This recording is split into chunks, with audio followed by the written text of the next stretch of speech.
बिस्मिल्लाहिर्रहमानिर्रहीम। अब central nervous system या न्यूरोफिजियोलॉजी ऑफ विजन से ही ये पढ़ते हैं। तो इस चैप्टर में सबसे पहले विजुअल पाथवे की बात की गई है। सबसे पहले ये जो है ना, ये विजुअल फील्ड है। एक आई जितना एरिया देखता है उसको visual field of that I बोलते हैं। ये लेफ्ट साइड है, ये राइट साइड है। अब ये लेफ्ट आई की विजुअल फील्ड है, ये राइट आई की विजुअल फील्ड है। अब जो नोज की ये बीच में नोज जैसे जो नोज की साइड पर होगा उसको हम कहेंगे नेजल साइड, और उन फाइबर को हम नेजल फाइबर या नेजल रेटिना कहेंगे अगर रेटिना है। और जो इस नेजल की अपोजिट साइड पर होगा उसको हम टेम्पोरल कहेंगे। सही है।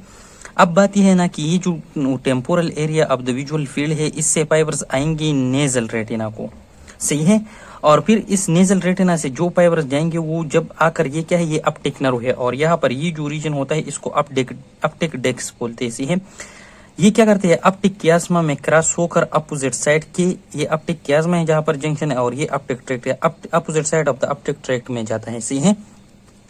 अब ये लेफ्ट साइड के हमने डिस्कस किए, लेकिन जो नेजल विजुअल फील्ड होगा उसके फाइबर्स जाएंगे कौन से में, टेम्पोरल रेटिना पर जाएंगे, और फिर टेम्पोरल रेटिना से जाएंगे कहां पर, अपटिक डिस्क से, और ये फाइबर्स जाएंगे सेम साइड को ऑफ द अपटिक ट्रैक्ट को। ये अपटिक कियास्मा में क्या करेंगे, क्रॉसिंग नहीं करेंगे। ये हो गया रेटिना, ये अपटिक डिस्क, ये अपटिक नर्व, ये अपटिक कियास्मा, और फिर ये दो जो है ये अपटिक ट्रैक्ट है, ये है dorsal lateral geniculate nucleus of the thalamus, और ये अपटिक रेडिएशन है, और ये आखिर में हमारा विजुअल कॉर्टेक्स से जो एरिया नंबर 17 है, ये है कैल्केराइन सल्कस है। ये दो जो है ना, ये वाला सल्कस है। अब लेट से यहाँ की जो नेजल विजुअल फील्ड है, सही है, इससे कौन सी में आएगा, टेम्पोरल में आएगा। लेकिन यहाँ पर ये जो क्रॉस फाइबर्स थी ये कौन सी थी, ये यहाँ लेफ्ट साइड की टेम्पोरल फाइबर थी जो कि क्रॉस होकर आ गई नेजल रेटिना को, सॉरी, यहाँ पर टेम्पोरल विजुअल फील्ड से नेजल रेटिना को आ गई, और फिर ये नेजल फाइबर होकर क्रॉस हो गई। अब यहाँ पर हम इसी तरह क्या डिस्कस करते हैं, अब यहाँ की जो नेजल विजुअल फील्ड है उससे फाइबर्स आएंगे कौन से रेटिना को, टेम्पोरल रेटिना को, और ये फाइबर्स क्या करेंगे, टेम्पोरल फाइबर्स क्रॉस नहीं करते, ये सेम साइड पर जाते हैं। तो ये इस रेटिना से जब फाइबर्स जाएंगे तो इस तरह अपनी ही साइड की अपटिक कियास्मा में पास होकर लेटरल जिनुकुलेट बॉडी में, डोर्सल लेटरल जिनुकुलेट बॉडी को जाएंगे थ्रू द अपटिक ट्रैक्ट। अब इस अपटिक ट्रैक्ट से फाइबर्स जाएंगे कहां पर, कैल्केराइन सल्कस के अपर बाउंड्री को जाएंगे एक। सही है। और दूसरी जो होती है ये जो है ना, ये एक अपटिक रेडिएशन है। सही है। जो कि अपटिक डोर्सल लेटरल जिनुकुलेट बॉडी से जाती है हमारे विजुअल कॉर्टेक्स में। सही है। और ये भी अपटिक रेडिएशन के जरिए जाएगा।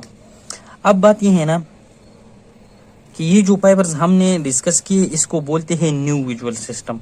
अब एक को ओल्ड विजुअल सिस्टम भी बोलते हैं। ओल्ड विजुअल सिस्टम किसे कहते हैं कि ये फाइबर्स जाते हुए कुछ और चीजों को भी क्या करते हैं, फाइबर्स देते हैं। जिस तरह कि यहाँ पर क्या होगा, यहाँ पर होगा हमारा हाइपोथैलेमस की जो प्री सुप्रा कियास्मेटिक न्यूक्लियस है उसको भी ये क्या करते हैं, फाइबर्स देते हैं, जो कि सर्केडियम रिदम में इन्वॉल्व होती है। सर्केडियम रिदम या सर्केडियन साइकिल जो है हमारे वेकिंग स्लीपिंग का जो होता है, हमारे रोटी का जो साइकिल होता है, जिस तरह हमें लंच डिनर लेते हैं, या जो मेंस्ट्रुअल साइकिल फीमेल होगा, ये सारी इसमें आती है। सही है।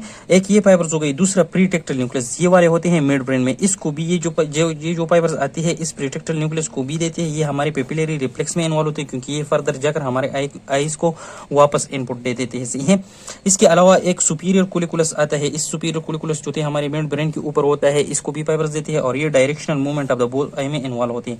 अब ये डोर्सल लेटरल जिनुकुलेट न्यूक्लियस, एक होता है वेंट्रल लेटरल जिनुकुलेट न्यूक्लियस, उसको भी फाइबर्स देते हैं जो कि हमारे बिहेवियर फंक्शन में इन्वॉल्व होती है। सही है। तो ये वाले जो थे इसको ओल्ड विजुअल सिस्टम इसलिए बोलते हैं क्योंकि जो प्राइमेट्स थे उसमें ये बहुत डेवलप्ड था, और ये हमारे विजन में, ये प्राइमेट्स की विजन में भी हेल्प करता था। अब ये जो डोर्सल लेटरल जिनुकुलेट न्यूक्लियस है ना हमारे थैलेमस के, ये क्या करता है, ये फर्दर कंपोज होता है कितनी लेयर से, 6 लेयर से कंपोज होता है। 1 2 3 4 अप टू 6 लेयर से।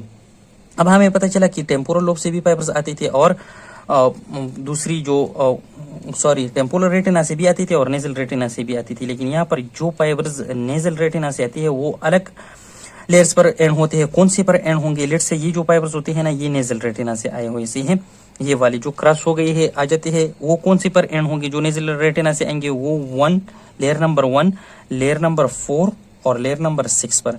जबकि 2, 3 और 5 पर कौन से फाइबर्स एंड होंगे, जो हमारे टेम्पोरल रेटिना से आएंगे। अब ये जो 253 हो गया ना, इसने किस चीज से रिड्यूस किया, टेम्पोरल रेटिना से टू टेम्पोरल रेटिना अनक्रॉस्ड हुए, मतलब एफसीलेटर रिसीव किया सही है। जबकि जो 146 पर रिसीव किया, 1, 4 और 6 पर, इस पर किसने रिसीव किया, नेजल फाइबर ने रिसीव किया, तो ये कंट्रालेटरली आएंगे इन लेयर्स को।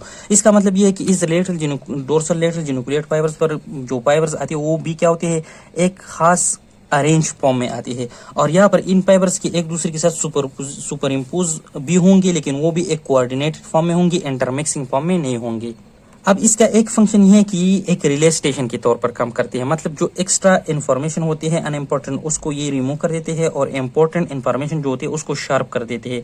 मतलब ये हाई डिग्री देती है हमारे पॉइंट टू पॉइंट ट्रांसमिशन का, कि ये एग्जैक्ट ट्रांसमिशन करे, एक्यूरेट ट्रांसमिशन करे और precise transmission of the visual signal करे। अब इसका दूसरा जो फंक्शन होता है वो कौन सा होता है, ये जी जिनुकुलेट बॉडी हमारे जो विजुअल कॉर्टेक्स होते हैं उससे भी फाइबर्स रिसीव करती है, और मिड ब्रेन से भी, यहाँ पर मिड ब्रेन में क्या होंगे, रेटिकुलर फॉर्मेशन होती है, उससे भी फाइबर्स ये रिसीव करते हैं। ये फाइबर्स क्या होती है, ये इनहिबिटरी होती है। ये क्या करते हैं कि जो अनइम्पोर्टेंट इन्फॉर्मेशन होती है वो भी यहाँ पर क्या करते हैं, ब्लॉक कर देते हैं और इम्पोर्टेंट को अलाउ कर देते हैं। तो इस मैकेनिज्म को बोलते हैं गेटिंग सर्किट। जिस तरह के गेट पर एक सिक्योरिटी गार्ड खड़ा रहता है, वो जो पहचान के लोग होते हैं जो अंदर के जॉब करते हैं या स्टूडेंट्स वगैरह होते हैं उनको छोड़ लेते हैं, और एक्सटर्नल लोगों को क्या करते थे, उनको अंदर नहीं छोड़ते। तो इसलिए यहाँ पर भी इस तरह गेटिंग मैकेनिज्म होता है।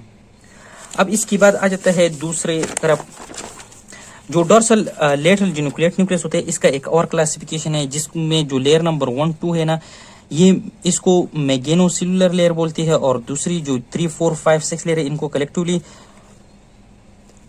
पारोसेलुलर लेयर बोलती है। इसमें जो न्यूरॉन्स होते हैं ना ये लार्ज होते हैं, और इसमें जो होती है स्मॉल और मीडियम साइज की न्यूरॉन्स होती है।